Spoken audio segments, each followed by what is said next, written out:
ഫലായനത്തിൻ്റെ പുതിയൊരു വീഡിയോയിലേക്ക് എല്ലാവർക്കും സ്വാഗതം. ഞാനിപ്പം വെസ്റ്റ് ബംഗാളിലെ ദക്ഷിൺ ദിനാജ്പൂർ ജില്ലയിലെ മാജിഗണ്ട എന്ന സ്ഥലത്താണ്. അവിടെ മർക്കസിന് കീഴിൽ പ്രവർത്തിക്കുന്ന ത്വയ്ബ ഗാർഡൻ എന്ന സ്ഥാപനത്തിൻ്റെ തിരുമുറ്റത്താണ് ഇവിടെ ഞാനുള്ളത്. ഇപ്പം കേവലം 12 വിദ്യാർത്ഥികളുമായി തുടങ്ങിയ സ്ഥാപനം ഇന്ന് 1000-ലേറെ വിദ്യാർത്ഥികൾ ഇവിടെ ഇതിൻ്റെ കീഴിൽ പഠിച്ചുകൊണ്ടിരിക്കുന്നുണ്ട്. ത്വയ്ബ ഗാർഡൻ്റെ പ്രധാന ക്യാമ്പസ് വെസ്റ്റ് ബംഗാളിലാണെങ്കിലും ഇതിൻ്റെ പ്രവർത്തനം മറ്റു സംസ്ഥാനങ്ങളിലുണ്ട്. ബീഹാർ, ജാർഖണ്ഡ്, ഒറീസ, ആസാം ഇങ്ങനെ വ്യത്യസ്തമായ സംസ്ഥാനങ്ങളിൽ ഇതിൻ്റെ പ്രവർത്തനം വിദ്യാഭ്യാസ പ്രവർത്തനങ്ങൾ നടന്നുകൊണ്ടിരിക്കുന്നുണ്ട്. ഈ ഒരു സ്ഥാപനത്തിൻ്റെ പ്രത്യേകത പ്രായഭേദമന്യേ ഇവിടെ വിദ്യാർത്ഥികളുണ്ട് എന്നാണ്.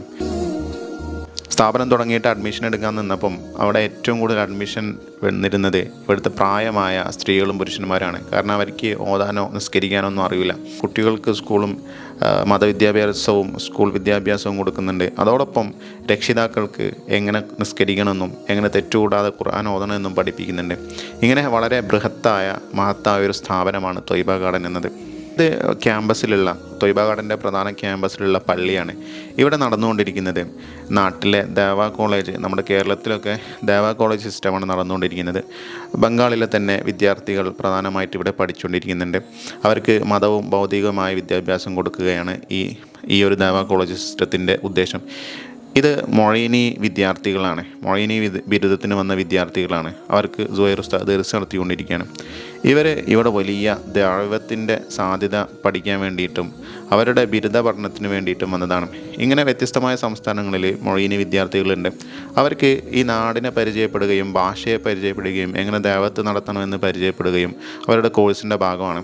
അവർ വൈകുന്നേരങ്ങളിൽ അല്ലെങ്കിൽ ചില നിശ്ചിത സമയങ്ങളിൽ ത്വയ്ബ ഗാർഡൻ്റെ ചുറ്റുഭാഗത്തുള്ള വ്യത്യസ്തമായ ഗ്രാമങ്ങളിൽ പോയിട്ട് അവിടുത്തെ പ്രായമായ ആളുകൾക്ക്, സ്ത്രീകൾക്കും പുരുഷന്മാർക്കൊക്കെ എങ്ങനെ നിസ്കരിക്കണമെന്നും എങ്ങനെ തെറ്റുകൂടാതെ ഖുർആൻ ഓതണമെന്ന് പഠിപ്പിച്ചു കൊടുക്കുക എന്നത് ഇവരുടെ കോഴ്സിൻ്റെ ഒരു ഭാഗമാണ്. ഈ കാണുന്നതാണ് പഴയ ബിൽഡിങ്. അതായത് ഇവിടെയാണ് യഥാർത്ഥത്തിൽ സുഹൈർ ഉസ്താദ് തൻ്റെ ദൗത്യം ആദ്യം തുടങ്ങുന്നത്. ഇവിടെ ഒരു പള്ളി ഉദ്ഘാടനത്തിന് വന്ന് അങ്ങനെ നാട്ടുകാർ ഇവിടെ നിൽക്കണമെന്ന് പറഞ്ഞ് ഈ ഒരു പള്ളിയാണ് നിൽക്കണമെന്ന് പറഞ്ഞ് അങ്ങനെയാണ് സുഹൈർ ഉസ്താദ് ഇവിടെ സ്ഥാപനങ്ങളും അവരുടെ ദഅവത്തൊക്കെ തുടങ്ങിയിട്ടുള്ളത്. പിന്നെ പിൽക്കാലത്ത് അപ്പുറത്ത് സ്ഥലം വാങ്ങി, വലിയ വിശാലമായ സ്ഥലം വാങ്ങി അങ്ങോട്ടും കൂടി സ്ഥാപനം വിപുലമാക്കുകയാണ് ഉണ്ടായത്. ഈ പള്ളിയിലേക്കാണ് യഥാർത്ഥത്തിൽ ഉസ്താദ് ഉദ്ഘാടനത്തിന് വേണ്ടി വന്നത്. അങ്ങനെയാണ് ഇവിടെ ദഅവത്തിൻ്റെ സാധ്യത മനസ്സിലാക്കിയിട്ട് അവരിവിടെ നാട്ടുകാർ നിൽക്കാൻ പറഞ്ഞു. അങ്ങനെയൊക്കെയാണ് ദഅവത്ത് തുടങ്ങിയിട്ടുള്ളത്. ഇതൊക്കെ മൊഴീനി വിദ്യാർത്ഥികളാണ്. ആദ്യത്തെ പള്ളിയിലാണ് ഉസ്താദിൻ്റെ ദർസ് നടന്നുകൊണ്ടിരിക്കുകയാണ്. നേരത്തെ പറഞ്ഞല്ലോ പ്രായമാർക്കുള്ള മദ്രസ എന്നത്. 40ഓളം മദ്രസകൾ ത്വയ്ബ ഗാർഡൻ്റെ ചുറ്റുഭാഗത്തുള്ള വ്യത്യസ്തമായ ഗ്രാമങ്ങളിൽ നടന്നുകൊണ്ടിരിക്കുന്നുണ്ട്. അതിൽ പ്രധാനമായും നേതൃത്വം നൽകുന്നത് ഈ മൊഴീനി വിദ്യാർത്ഥികളാണ്.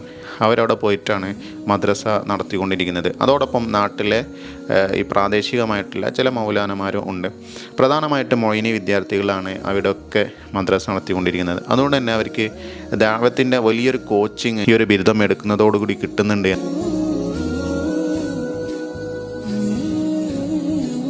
ഞങ്ങളിപ്പം പോയിക്കൊണ്ടിരിക്കുന്നത് ത്വയ്ബ ഗാർഡൻ്റെ കീഴിൽ തന്നെ പ്രവർത്തിക്കുന്ന ബഗോയിഡ് എന്ന സ്ഥലത്ത് സ്ഥിതി ചെയ്യുന്ന മോഡൽ സ്കൂളിലേക്കാണ്, ഗേൾസ് ക്യാമ്പസിലേക്കാണ് പോകുന്നത്.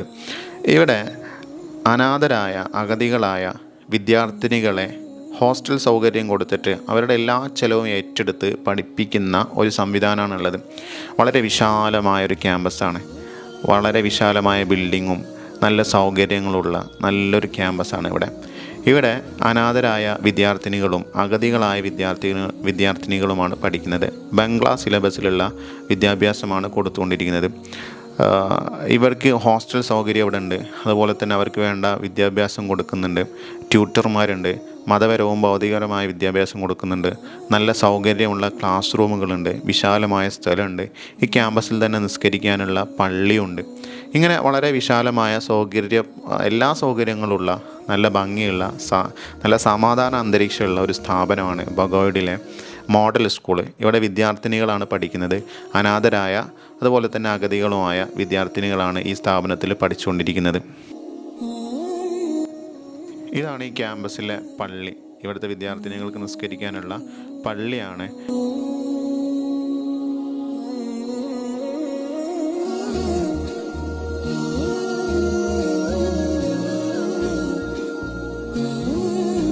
നിങ്ങളിപ്പം കണ്ടുകൊണ്ടിരിക്കുന്നത് ഉസ്താദ് വിദേശത്ത് നിന്ന് വന്നിട്ട് വിദ്യാർത്ഥികളുമായിട്ട് കുശലാന്വേഷണവും അവർക്ക് വേണ്ട ചില നിർദ്ദേശങ്ങളൊക്കെ കൊടുക്കുകയാണ്.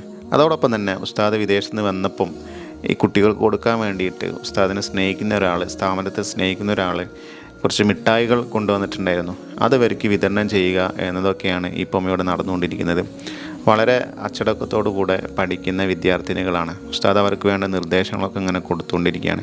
അതുപോലെ തന്നെ ഈ മിഠായി തന്ന് ഏൽപ്പിച്ച ആൾ അവരുടെ ബിസിനസ്സുകാരനാണ്. അപ്പോൾ അവരുടെ ബിസിനസ്സിലൊക്കെ ഉയർച്ച ഉണ്ടാവാനും അവരുടെ ആത്മീയ ഉന്നതിക്കൊക്കെ വേണ്ടിയിട്ട് വിദ്യാർത്ഥികളുമായിട്ട് ദുആ ചെയ്യുകയും അതുപോലെ തന്നെ അവരുടെ ഇപ്പം നിലവിലെ ഇവരുടെ വിദ്യാഭ്യാസ സാഹചര്യങ്ങൾ ഇപ്പം പഠിക്കുന്നുണ്ടോ, എന്തൊക്കെയാണ് പഠിക്കുന്നത്, എവിടെയൊക്കെ എത്തിയിട്ടുള്ളത് എന്ന കാര്യങ്ങളൊക്കെ ഇങ്ങനെ അന്വേഷിച്ചുകൊണ്ടിരിക്കുകയാണ്. Allah Subhanahu wa Ta'ala benar bisnes kaje Allah Subhanahu wa Ta'ala barakat de particular time agannu dua koru dua khair kare. അങ്ങനെ ഉസ്താദ് ദുആക്ക് കഴിഞ്ഞ് അവിടുന്ന് ഇറങ്ങിയിട്ട് തൊട്ടപ്പുറത്ത് തന്നെ ആൺകുട്ടികൾക്ക് വേണ്ടിയിട്ടുള്ള മോഡൽ സ്കൂളുണ്ട്. ഇവിടെ ബഗോറിൽ തന്നെയാണ് അതുള്ളത്. ആൺകുട്ടികൾക്ക് ഹോസ്റ്റൽ സൗകര്യത്തോടു കൂടി പഠിപ്പിക്കുന്ന സംവിധാനമാണ് ഇവിടെ ഉള്ളത്. മതപരമായും ഭൗതികപരമായിട്ടും വിദ്യാഭ്യാസം ഇവിടെ കൊടുക്കുന്നുണ്ട്. ക്യാമ്പസിൽ വിശാലമായൊരു പള്ളിയുണ്ട്.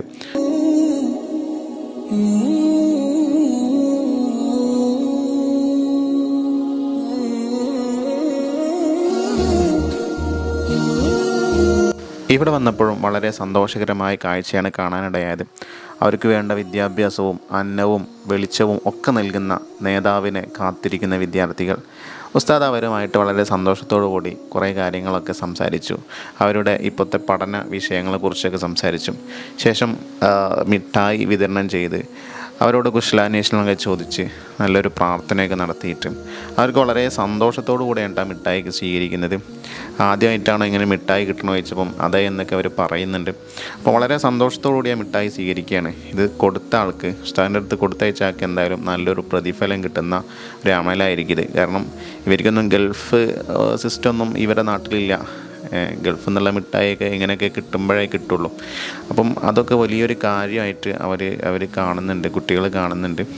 ഈ വിദ്യാർത്ഥികളൊക്കെ ഒരിക്കലും പ്രതീക്ഷിക്കാത്ത സൗഭാഗ്യങ്ങളാണ് കേട്ടോ. ഇത്രയും വിപുലമായൊരു സ്ഥാപനത്തിൽ എല്ലാ സൗകര്യങ്ങളോടും കൂടി ഫ്രീ ആയിട്ട് വലിയ ഉസ്താദന്മാരുടെ നേതൃത്വത്തിൽ മതപരവും ഭൗതികപരമായ വിദ്യാഭ്യാസം നേടിയെടുക്കുക എന്നത് ഒരിക്കലും പ്രതീക്ഷിക്കാത്ത ഒരു കാര്യമായിരിക്കും ഇവരുടെ ജീവിതത്തിൽ. പക്ഷേ ഉസ്താദിൻ്റെ നേതൃത്വത്തിലുള്ള വിദ്യാഭ്യാസ വിപ്ലവം വെസ്റ്റ് ബംഗാളിൽ തുടങ്ങിയിട്ട് മറ്റു സംസ്ഥാനങ്ങളിലേക്കൊക്കെ എത്തിയപ്പം ഒരുപാട് പാവപ്പെട്ട വിദ്യാർത്ഥികൾക്ക് വിദ്യ നുകരാനുള്ള സൗഭാഗ്യം ഉണ്ടായി എന്നതാണ് മനസ്സിലാക്കേണ്ടത്.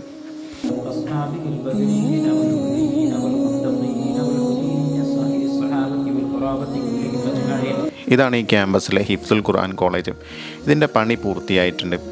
ഇനി അഡ്മിഷൻ എടുക്കാനുള്ള സമയമാണ്. അഡ്മിഷൻ എടുത്തിട്ടുണ്ട് എന്നാണ് ഞാൻ മനസ്സിലാക്കിയിട്ടുള്ളത്. ഇൻഷാ അല്ലാഹ് ഉടനെ തന്നെ ഈ ഒരു ക്യാമ്പസിൽ ഹിഫ്സുൽ ഖുർആൻ കോളേജ് ആരംഭിക്കും. ഒരുപാട് ഹാഫിളീങ്ങൾ പിറവിയെടുക്കുന്ന ഹിഫ്സുൽ ഖുർആൻ ആവട്ടെ എന്ന് നമുക്ക് പ്രാർത്ഥിക്കാം. നിങ്ങളുടെയൊക്കെ സഹായ സഹകരണങ്ങൾ ഉണ്ടാകും. ഈ ബിൽഡിംഗ് വളരെ ഭംഗിയായിട്ട് നല്ല വൃത്തിയുള്ള ക്ലാസ് റൂമൊക്കെ സെറ്റ് ചെയ്തിട്ടുള്ളൊരു ബിൽഡിങ്ങാണിത്. അങ്ങനെ ഞങ്ങൾ അവിടുന്ന് ഇറങ്ങുകയാണ്. ആ വിദ്യാർത്ഥികളോടൊക്കെ സന്തോഷം പങ്കിട്ട് പ്രാർത്ഥിച്ച് സഹായിച്ചവർക്കും സഹകരിച്ചവർക്കും ഒക്കെ വേണ്ടി പ്രാർത്ഥിച്ച് ആ സ്ഥാപനത്തിൽ നിന്ന് ഇറങ്ങുകയാണ്. ഈ വീഡിയോ നമ്മൾ ഇവിടെ വെച്ച് അവസാനിപ്പിക്കുകയാണ്. ഇൻഷാ അല്ലാഹ് ഇതിൻ്റെ ബാക്കി ഭാഗം എൻ്റെ യൂട്യൂബ് ചാനലിലൂടെയും ഫേസ്ബുക്ക് പേജിലൂടെയും ഇൻഷാ അല്ലാഹ് ഉടനെ വരും. എല്ലാവരും പേജ് ഫോളോ ചെയ്യുക, ചാനലാണെങ്കിൽ സബ്സ്ക്രൈബ് ചെയ്യുക. മാക്സിമം ആളുകളിലേക്ക് വെസ്റ്റ് ബംഗാളിലെ മർക്കസിൻ്റെ സുഹൈറുദ്ദീൻ നൂറാനി ഉസ്താദിൻ്റെ വിപ്ലവം, വൈജ്ഞാനിക വിപ്ലവം മാക്സിമം ആളിലേക്ക് എത്തിക്കാനും ശ്രമിക്കുക. അതോടൊപ്പം ഞാൻ കഴിഞ്ഞ വീഡിയോയിൽ പറഞ്ഞിട്ടുണ്ടായിരുന്നു, നമുക്ക് ഈ സ്ഥാപനം നടത്തണമെങ്കിലൊക്കെ ഒരുപാട് സാമ്പത്തികമായ ചിലവുണ്ട് എന്നത്. ഞാൻ ഈ സ്ഥാപനത്തിൻ്റെ അക്കൗണ്ട് ഈ സ്ക്രീനിൽ കൊടുക്കുന്നുണ്ട്. നിങ്ങൾക്ക് കഴിയുന്ന സംഖ്യ ഈ അക്കൗണ്ടിലേക്ക് ഇട്ടിട്ട് സ്ഥാപനത്തിൻ്റെ വിജയത്തിൽ പങ്കാളിയാവണമെന്ന് ഓർമ്മപ്പെടുത്തുകയാണ്. അതോടൊപ്പം നിങ്ങൾക്ക് പരിചയത്തിലുള്ള ആളുകൾക്കൊക്കെ വീഡിയോ ഷെയർ ചെയ്തിട്ട് അവരുടെയും സാമ്പത്തിക സഹായങ്ങൾ വാങ്ങാൻ നിങ്ങൾ ശ്രദ്ധിക്കുമെന്ന് ഓർമ്മപ്പെടുത്തുകയാണ്. ഇൻഷാ അല്ലാഹ്. അസ്സലാമു അലൈക്കും വറഹ്മത്തുള്ളാഹി വബറകാതുഹു.